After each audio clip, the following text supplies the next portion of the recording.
వాళ్ళు సబ్స్క్రిప్షన్స్ పెట్టి పెట్టి యువత అంతా దానికి అడిక్ట్ అయిపోయి, అరే మళ్ళీ ఇంకొకటే చూస్తా ఉన్నాం, ఎవడు చూడు ఇన్ఫ్లుయెన్సర్ అయిపోయి, ఫిట్నెస్ ఇన్ఫ్లుయెన్సర్ అయిపోయి, ఈ జిమ్కి వెళ్ళు, ఆ జిమ్కి వెళ్ళు. అరే లైఫ్లో సక్సెస్ కావాలంటే జిమ్ములు కాదు పోవాల్సింది, education is the most important your life. నీకు అది లేకపోతే నువ్వు దేనికి పని చేయవు. డబ్బు ఈ సొసైటీలో నీకు కావాల్సింది అది. అరే ఏ విధంగా మనం ఎంప్లాయ్ అవ్వాలి, లేకపోతే ఏ విధంగా వ్యవసాయాలు చేయాలి, ఈ విషయాల్లో మాట్లాడండి. అంతేగాని అక్కడ గొడవలు అయితేనే, ఇక్కడ గొడవలు అయితేనే, ఈడుతోపు ఆడుతోపు అని చెప్పి మీరు మాట్లాడుకుంటే బీజేపీ పార్టీలకు కానీ, వైఎస్ఆర్సీపీ పార్టీలు కానీ, టీడీపీకి, కాంగ్రెస్కి అండ్ ఇతర పార్టీలకి ఎవరికైతే కొమ్ము కాస్తా వస్తున్న యూట్యూబర్స్ ఉన్నారో వాళ్ళందరి తరఫున నేను ఒకటే అడుగుతున్నా, మీరు ఏం చేద్దామని, ఈ జెన్జీ జనరేషన్కి ఏమి ఇద్దామని, ఈ జెన్జీ జనరేషన్లో ఉన్నటువంటి వ్యక్తుల్ని మీరు ఏం చేద్దామని.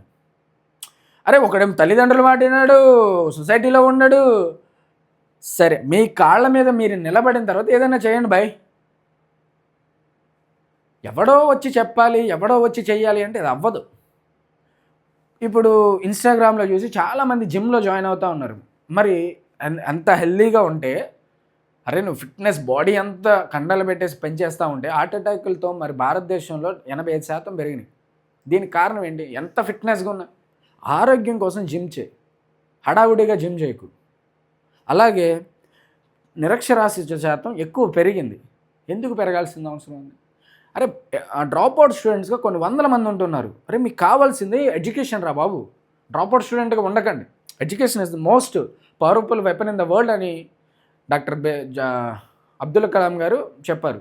సో నేను ఏమంటున్నానంటే, మీరు చదువుకొని చైతన్యవంతులైతే మీకు రాజకీయాల సంబంధం లేదు. మీ దగ్గరికి రాజకీయం వస్తుంది, మీరు రాజకీయాల్లోకి వెళ్ళిపోయి గంజా బ్యాచ్తో తయారైపోయి దీనివల్ల ఉపయోగం లేదు. రాజకీయ నాయకులు మిమ్మల్ని వాడుకుంటారు తప్ప మీకు ఎలాంటి ఉపయోగం ఉండదు. అరే ఒక మంచి కంటెంట్ ఇచ్చేవాడికి ఒక సపోర్ట్ ఇవ్వరు. మీరు ఒక క్రింజ్ చేస్తూ ఒక నైట్ లేపేస్తారు జనాల్ని పైకి.